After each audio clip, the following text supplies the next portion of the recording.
এই পর্যায়ে আমরা প্রথম যে প্রশ্নের উত্তরটা আমাদের কাছ থেকে জানতে চেয়েছিল সেটি আমরা জেনে নিব, যেখানে বলেছে কথোপকথনটি লিখতে গিয়ে নিজের বাছাই করা ব্যক্তির সাথে কী ধরনের আলাপ করা যেতে পারে এবং কিভাবে মর্যাদা বজায় রাখা যায়, বিভিন্ন ধরনের বাক্যের কাঠামো কেমন হয় এবং কিভাবে এগুলোকে লেখা ব্যবহার করা যায় এগুলো নিয়ে পাশে সহপাঠীর সাথে আলোচনা করতে পারো ঠিক একই উপায়ে।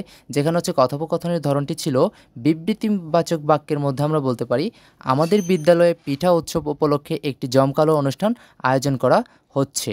তারপর লিখতে পারো আপনার উপস্থিতি আমাদের জন্য অন্তত গৌরবের হবে। এবার তোমরা লিখতে পারো প্রশ্নবাচক বাক্যের মধ্যে আপনার কি একটু সময় হবে আমাদের সাথে এই বিষয়ে আলোচনা করার? আপনার কি মনে হয় আমরা কিভাবে এই অনুষ্ঠানটি আরও সুন্দরভাবে আয়োজন করতে পারি? অনুজ্ঞাসূচক বাক্যে তোমরা লিখতে পারো অনুগ্রহ করে আমাদের এই অনুষ্ঠানে অংশগ্রহণ করুন। অর্থাৎ হচ্ছে তুমি তাদেরকে কি রিকোয়েস্ট করতেছো, দয়া করে আপনি পিঠার ঐতিহ্য সম্পর্কে আমাদের কিছু জানাবেন। এরপর আবেগসূচক বাক্যটি হবে আপনার বক্তব্য শুনে আমরা অত্যন্ত আনন্দিত হব, আপনার পরামর্শ আমাদের জন্য খুবই মূল্যবান। দ্বিতীয় প্রশ্নের উত্তরে তোমরা লিখতে পারো যে নমুনা কথোপকথনটি লেখার আগে বৃদ্ধের সাথে আলোচনা করে তুমি কি কি বিষয় জানতে পারলে তার মূল কথা সংক্ষেপে লিখতে হবে।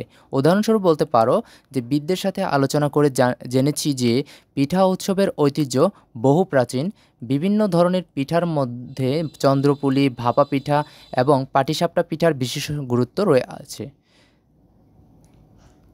এই পিঠাগুলোর পিছনের ইতিহাস জানতে পারা আমাদের জন্য খুবই গুরুত্বপূর্ণ হবে। এছাড়াও পিঠার পরিবেশনা এবং প্রস্তুতির সময় প্রাচীন পদ্ধতি অনুসরণ করলে তা দর্শকদের জন্য আরও আকর্ষণীয় হবে। বৃদ্ধের সাথে এই আলোচনা আমাদের পিঠা উৎসবের আয়োজনকে আরও সমৃদ্ধ করবে। কাজ 3, এবার তুমি কিভাবে পরিবেশনায় অংশগ্রহণ করতে চাও তা নিয়ে একটি ছোট্ট অনুচ্ছেদ লিখো। প্রথমত, আমি আমাদের বিদ্যালয়ে পিঠা উৎসবে কবিতা আবৃত্তি করতে চাই। আমি আমাদের দেশের ঐতিহ্যবাহী পিঠার ওপর একটি কবিতা আবৃত্তি করব যা অনুষ্ঠানের আভা আরও বৃদ্ধি করবে। আমার কবিতায় থাকবে পিঠার ইতিহাস, তাদের বৈচিত্র্য এবং প্রাচীনকালের ঐতিহ্য। আমি বিশ্বাস করি এই পরিবেশনা শ্রোতাদের মধ্যে পিঠা সম্পর্কে গভীর আগ্রহ ও ভালোবাসা সৃষ্টি করবে। প্রমিত ভাষায় আমি উপস্থাপন করব এভাবে, আমার পরিবেশনার সময় আমি প্রমিত ভাষা ব্যবহার করব যাতে শ্রোতারা সহজেই আমার কথা বুঝতে পারে এবং উপভোগ করতে পারে। আমি প্রমিত ভাষার শব্দ ব্যবহার করে আমার কবিতা উপস্থাপন করব।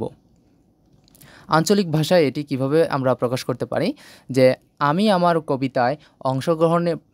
আমার কবিতার পরিবেশনায় আঞ্চলিক ভাষার কিছু অংশ যোগ করব যা শ্রোতাদের আরও আকর্ষণ করবে এবং স্থানীয় সংস্কৃতির সাথে যুক্ত করবে। আঞ্চলিক ভাষা ব্যবহারের মাধ্যমে আমি শ্রোতাদের মাঝে আমাদের দেশের পিঠা সম্পর্কে আরও গভীর প্রভাব ফেলতে পারব। তালিকা একে বলতে পারি যে প্রমিত ভাষা, যে আমি আমার কবিতা প্রমিত ভাষায় আবৃত্তি করব। প্রমিত ভাষা শব্দ ব্যবহার শ্রোতাদের বুঝতে সহজ হবে। 2, আঞ্চলিক ভাষা শব্দ যোগ করব।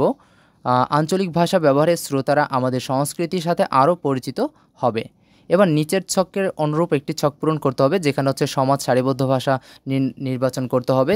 যেখানে আমরা প্রথমে বলতে পারি হচ্ছে প্রমিত ভাষা, তারপর হচ্ছে আঞ্চলিক ভাষা। প্রমিত ভাষাগুলো হবে পিঠার উৎসব, আঞ্চলিক ভাষা হবে পিঠা পুলির উৎসব, ঐতিহ্যবাহী পিঠা এবং ঐতিহ্যবাহী পিঠা, দেশি পিঠা পুলির, তারপর সংস্কৃতি, আঞ্চলিক সংস্কৃতি। এটি ছিল সমাজ সারিবদ্ধ ভাষার জন্য তোমাদের ছক। এবার নিচের ছকের অনুরূপ আরেকটি ছক পূর্ণ করতে হবে, যেটি হচ্ছে সমাজ সারিবদ্ধ ভাষার কারণ। সমাজ সারিবদ্ধ ভাষায় তোমরা লিখতে পারো পিঠার উৎসব। সমাজ সারিবদ্ধ ভাষা ব্যবহারের কারণ হচ্ছে আমাদের পিঠার ঐতিহ্য তুলে ধরার জন্য আমরা এই কথাটা বলতে পারি। ঐতিহ্যবাহী পিঠার জন্য আমরা বলতে পারি পিঠার ইতিহাস ও সংস্কৃতি তুলে ধরার জন্য। আর সংস্কৃতির জন্য বলতে পারি আঞ্চলিক সংস্কৃতির সাথে পরিচিত করার জন্য আমরা এটি বলতে পারি। তো বাক্য একে আমরা বলতে পারি যে আমার পরিবেশনায় সময় আমি প্রমিত ভাষা এবং আঞ্চলিক ভাষার মিশ্রণ ব্যবহার করব। বাক্য 2তে বলতে পারি এই পরিবেশনায় শ্রোতাদের মধ্যে পিঠা সম্পর্কে গভীর আগ্রহ ও ভালোবাসা সৃষ্টি করবে। তাহলে আমরা বাক্য 1 এবং বাক্য 2 এভাবে লিখতে পারি। এবার এই বাক্য থেকে আমরা আমাদের অনুচ্ছেদ থেকে দুটি বিপরীত শব্দ বাছাই করব, সেটি হচ্ছে এক ঐতিহ্যবাহী আর বিপরীত শব্দ হচ্ছে আধুনিক, আর প্রমিত আঞ্চলিক। এ হচ্ছে আমাদের বিপরীত শব্দের জন্য। এবার হচ্ছে আমরা বাক্য 1-এ এই দুটো শব্দ ব্যবহার করে বাক্য তৈরি করব। সেখানে হচ্ছে আমাদের আধুনিক জীবনে ঐতিহ্যবাহী পিঠার অবস্থান বা স্থান খুবই গুরুত্বপূর্ণ। আর বাক্য 2তে আমার পরিবেশনায় প্রমিত ভাষার পাশাপাশি আঞ্চলিক ভাষারও মিশ্রণ থাকবে। কাজ 6, এখন তুমি তোমার লেখা অনুচ্ছেদ থেকে যে কোনো দুটি শব্দের প্রতিশব্দ দাও, তারপর ওই প্রতিশব্দ ব্যবহার করে বাক্য বা বাক্যাংশ লিখে দাও। সেখানে তোমরা বাক্য একে লিখতে পারো যে আমার পরিবেশনার সময় আমি প্রমিত ভাষা এবং আঞ্চলিক ভাষার মিশ্রণ ব্যবহার করব। আর প্রতিশব্দ হচ্ছে মিশ্রণ সংমিশ্রণ। নতুন বাক্য হবে আমার পরিবেশনার সময় আমি প্রমিত এবং আঞ্চলিক ভাষার সংমিশ্রণ ব্যবহার করব। বাক্য দুইতে বলতে পারো এই পরিবেশনায় শ্রোতাদের মধ্যে পিঠা সম্পর্কে গভীর আগ্রহ ও ভালোবাসার সৃষ্টি করে। যেখানে প্রতিশব্দ আমরা দেখতে পাই হচ্ছে আগ্রহ, এর প্রতিশব্দ হচ্ছে উৎসাহ।